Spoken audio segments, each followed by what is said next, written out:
Il y a trois raisons. Les retraites. C'est pour ça que personne ne reviendra sur la réforme des retraites. C'est une des trois raisons. La deuxième raison, c'est un fonctionnaire sur deux remplacé. Réduction de la dépense publique. Et la troisième raison, c'est la règle d'or. C'est-à-dire la volonté que le gouvernement a de ne plus jamais voir voter un budget en déficit. Ça fait plus de 30 ans que la France vote, quels que soient les partis au pouvoir, la majorité au pouvoir. 15 ans pour la gauche, 15 ans pour la droite. Voilà, match nul. Ces budgets en déficit. Il faut arrêter. Pourquoi ? Parce que ce sont nos enfants et petits-enfants qui ont réglé l'addition, et l'addition est trop lourde à payer. Alors il faut que les socialistes prennent leurs responsabilités. Je pense sincèrement, ce n'est pas un problème de droite ou de gauche. Les socialistes ont voté pour le maintien des opérations contre le régime de M. Kadhafi. Parce que c'est un sujet d'intérêt général. De la même manière, cette affaire de la règle d'or est un sujet d'intérêt général.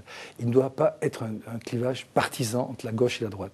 Donc j'appelle les députés, les sénateurs socialistes à bien mesurer les conséquences de leurs responsabilités et on verra ce que le président décidera. Mais chacun devra dire aux Français clairement, voilà ce que nous voulons pour l'avenir, faire en sorte que la France retrouve une pratique saine de la finance publique, qu'on arrête 1500 milliards de dettes. Vous imaginez ce que nous avons sur de la dette. On paye 45 milliards d'euros par an pour l'annuité d'emprunt et on emprunte à 3,65% pour les trois raisons que j'ai indiquées tout à l'heure. La Grèce, elle, emprunte à 16%. Imaginez que notre note soit dégradée demain. Oui, imaginez, oui, mais c'est 15-20% de plus, de moins de pouvoir d'achat pour les Français.